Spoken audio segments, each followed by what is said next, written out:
Bismillahirrahmanirrahim. Assalamualaikum warahmatullahi wabarakatuh.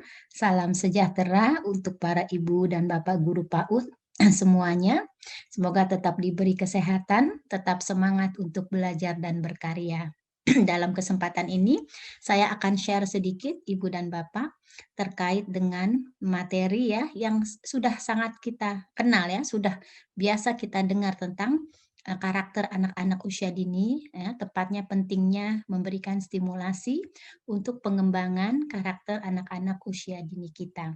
Saya akan share screen. Jadi ibu bapak sekalian, saya yakin ya, tadi pengertian tentang karakter kita sudah memiliki kesepakatan. Kita sudah paham begitu ya, tinggal bagaimana pelaksanaannya dalam kita memberikan stimulasi buat anak-anak itu lebih meningkat ya, kita perbaiki hal-hal yang memang kurang tepat. Jadi kalau misalnya kita bicara tentang karakter, Ibu Bapak, tentu ini terkait dengan pola berpikir. Yang namanya pola itu tidak dibuat secara singkat, ya nggak perlu waktu yang relatif panjang sehingga ada polanya.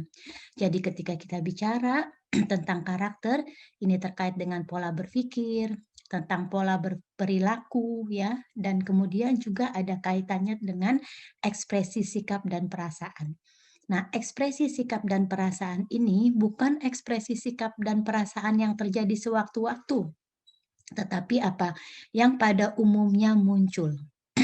Nah, yang menjadi pemikiran kita ya, bersama sebagai pendidik ya, Ibu Bapak, bagaimana ini ketika kita berharap anak punya karakter, berarti kita ingin anak ini punya pola pikir tertentu, punya pola perilaku tertentu, punya ekspresi sikap dan perasaan yang tentu saja sesuai dengan harapan kita.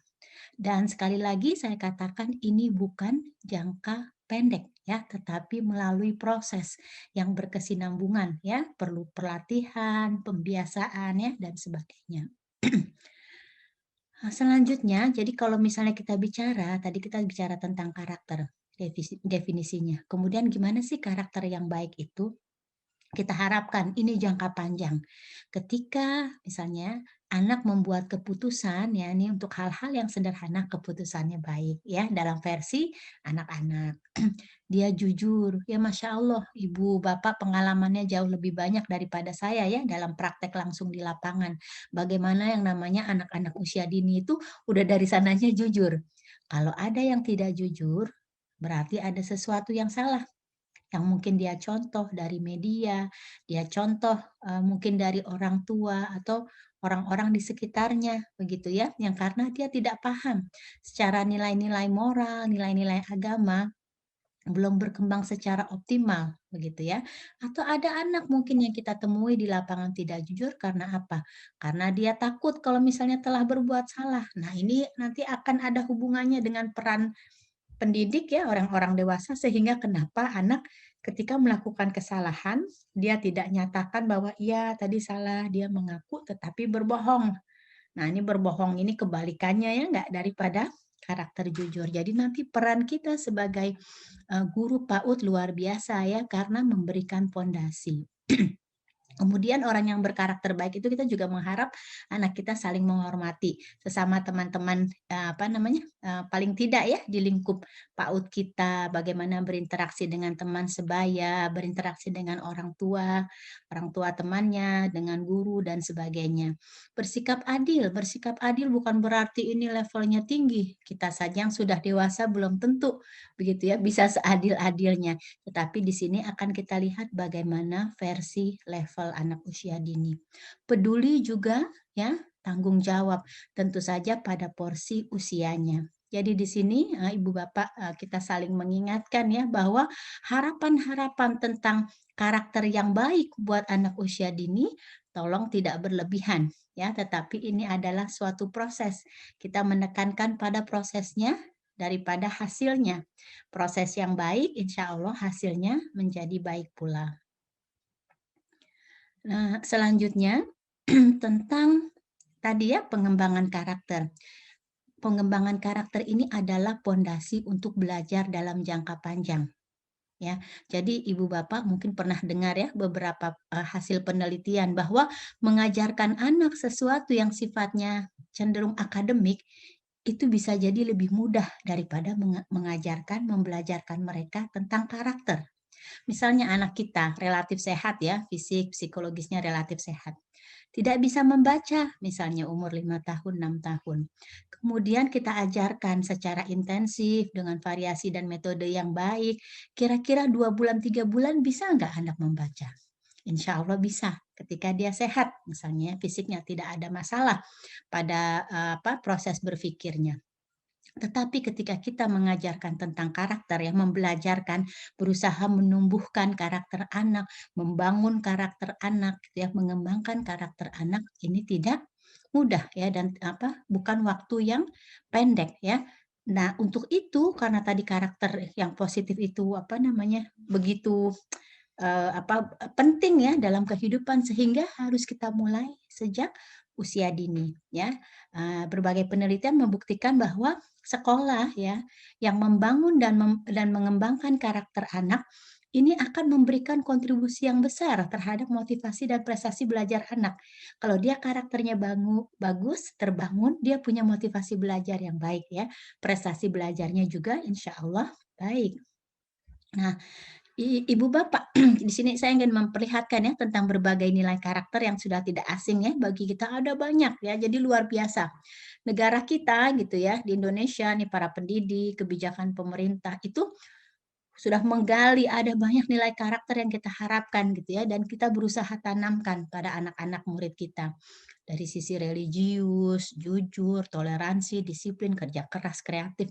Luar biasa ya, mandiri, demokratis, rasa ingin tahu, semangat kebangsaan, menghargai prestasi, komunikatif, cinta damai, gemar membaca, peduli lingkungan, peduli sosial, tanggung jawab. Dan mungkin ada beberapa nilai-nilai karakter lainnya yang luar biasa. Kembali lagi kita ingat, apakah ini semua akan kita berikan kepada anak usia dini? Atau apakah ini bisa sebenarnya dirumpunkan di dalam grup tanpa harus, diajarkan secara terstruktur, tetapi dalam kegiatan sehari-hari, jadi sifatnya lebih natural.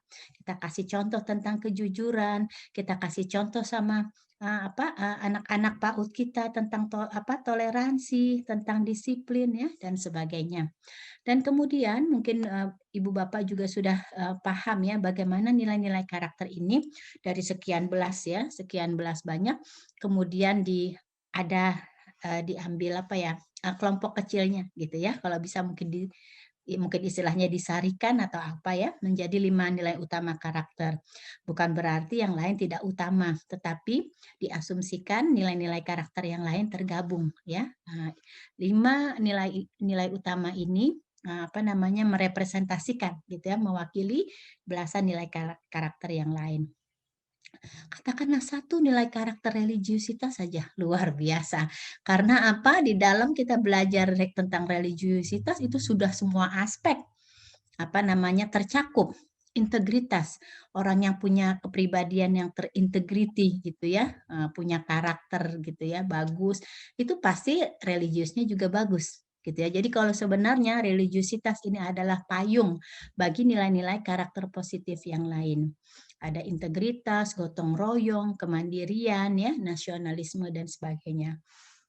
Nah, di sini peran kita para guru PAUD ya dalam memberikan stimulasi kegiatan untuk pengembangan karakter. Tadi sudah kita diskusikan sedikit bagaimana kita memberikan contoh nilai-nilai karakter positif.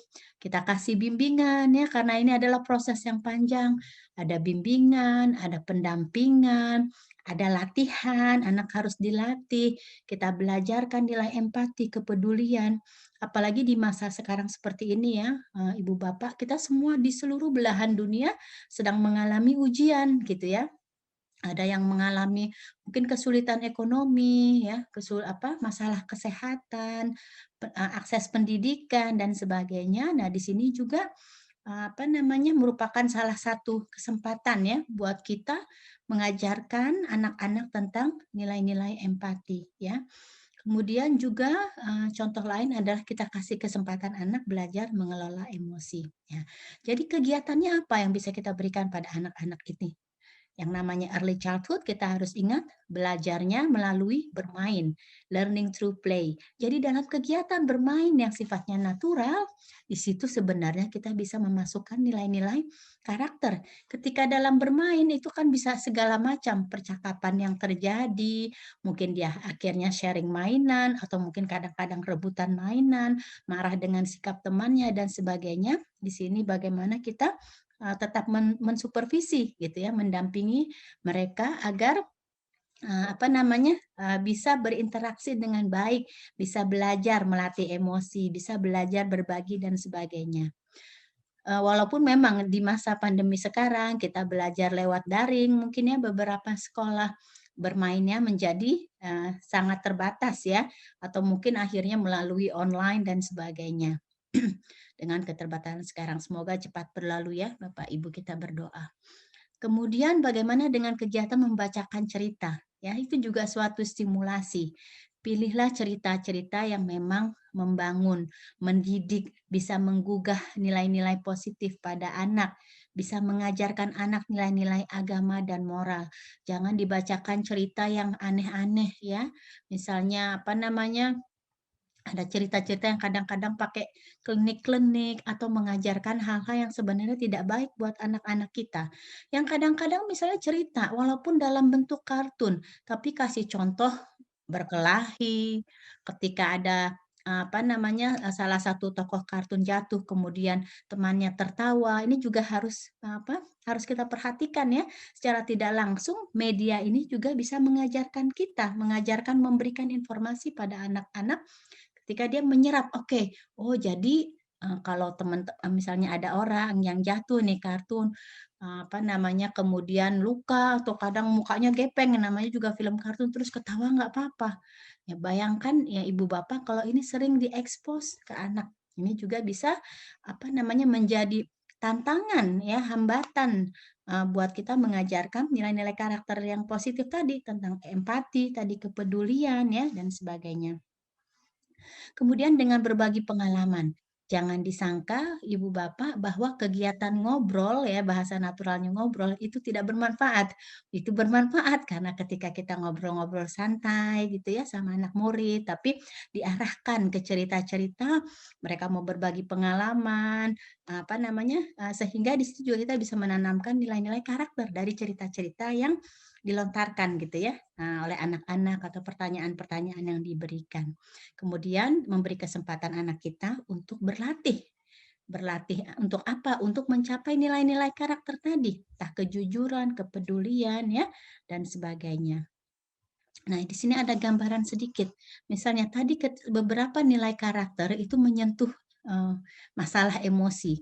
Kadang ada anak-anak murid kita yang mungkin dia cepat marah atau cepat menangis ya, kurang bisa mengendalikan emosinya ya. Jadi apa yang bisa kita lakukan, kita harus cari strategi-strategi, untuk bisa melatih, memberikan kesempatan anak ini untuk bisa mengekspresikan sikapnya, perilakunya dengan lebih baik ya. Misalnya dalam contoh, gambar di sini misalnya, diajak untuk tarik napas yang dalam gitu ya. Nah, yang muslim biasanya nih sudah tahu kan tarik napas, kalau anak dalam keadaan berdiri, "Ayo duduk dulu sayang," gitu kan, "duduk dulu biar nggak capek, supaya marahnya lebih reda," atau disuruh ambil wudhu gitu ya, dan sebagainya. Tentu saja di sini nilai-nilai karakter ini, strategi yang kita lakukan tidak lepas dari keyakinan agama kita ya, yang kita yakini. Selanjutnya ini juga, tentang berbagai stimulasi kegiatan yang bisa kita lakukan ya, mengembangkan budaya belajar yang kritis ya, kreatif, kolaborasi, kerjasama. Saya yakin kita dari zaman dulu terkenal ya, ibu bapak negara kita, bagaimana masyarakatnya itu suka gotong royong. Nah, itu juga nilai-nilai karakter yang harus kita pertahankan gitu ya, bahkan kita tingkatkan. Bekerja sama dalam kebaikan ya. Kemudian pembiasaan nilai karakter dalam kegiatan sehari-hari tadi melalui bermain, interaksi, dalam berdoa pun kita juga membiasakan anak kita latih bagaimana adabnya supaya nggak sembarangan ketika berdoa, gitu ya. Bagaimana sikap dan perilaku kita. Pembiasaan 5S, ini juga sering kita dengar ya, senyum, salam, sapa, sopan, santun ya setiap hari. Ini juga bagian daripada pendidikan karakter. Masya Allah ya ibu bapak, kalau orang yang banyak senyum, salam, hatinya itu banyak bahagia gitu ya, itu akan terlihat dari wajahnya. Kita kan bisa melihat ya secara umum ya ketika ketemu orang begini, ini kayaknya orangnya nih karakternya kuat nih ya, keras atau oh ini agak cengenges-cengengesan gitu ya, nih kayaknya bisa di ini nih dan sebagainya. Nah di situ, apa namanya, salah satu, bentuk ya perwujudan hal sehari-hari yang sering kita lakukan tadi ya, karakter itu terkait dengan pola pikir, pola sikap dan ekspresi, sikap dan perilaku, ini akan muncul gitu ya dan secara umum sebenarnya bisa juga dilihat ya, oleh orang lain ya. Hal-hal yang perlu diperhatikan dalam memberikan contoh nilai karakter, kita ingat bersama ya ibu bapak, bagaimana stimulasi yang kita berikan tuh harus proporsional, seimbang antara hati, rasa, pikir, dan gerak.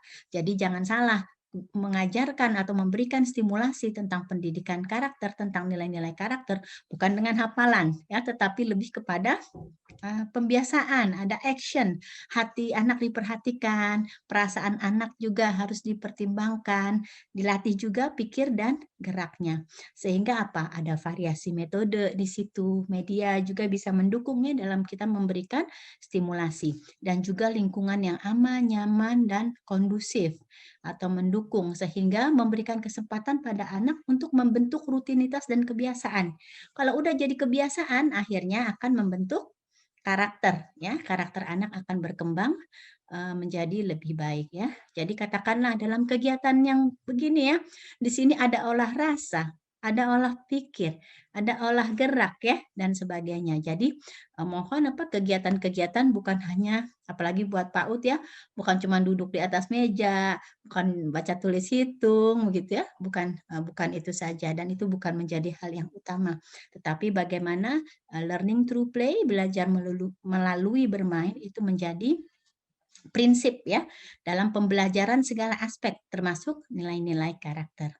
Nah, yang terakhir ini, saya ingin mengingatkan ya, diri saya sendiri maupun ibu bapak, ayo kita jalankan peran kita untuk mengembangkan karakter anak-anak usia dini. Kita jadi model yang baik, kita jalin komunikasi yang baik ya dengan anak, kita tunjukkan kepedulian kita berusaha memahami kebutuhan mereka, kita kasih pujian ya ketika anak melakukan hal yang baik dan ingat, yang kita puji adalah perilaku anaknya, bukan bukan anaknya itu sendiri ya. Jadi beda ketika kita misalnya memuji anak, "Oh, pinter, hebat, super," bukan seperti itu. Tetapi apa yang kita puji adalah perilakunya. "Terima kasih Nak, sudah berbagi makanan dengan teman. Terima kasih Nak, sudah membuang sampah pada tempatnya." Jadi yang kita puji lebih kepada perilaku anak ya, bukan anaknya itu sendiri. Kemudian memberikan bimbingan dan memberikan peringatan ya. Mungkin, sekian sharing tips singkat ya yang bisa saya berikan. Mudah-mudahan, bermanfaat, untuk kita semua. Sekali lagi Ibu dan Bapak, selamat berkarya ya, semoga kita tetap diberi kesabaran, tetap diberikan semangat gitu ya untuk belajar dan tetap diberi kepekaan untuk peduli kepada, orang lain ya, orang-orang di sekitar kita. Assalamualaikum warahmatullahi wabarakatuh.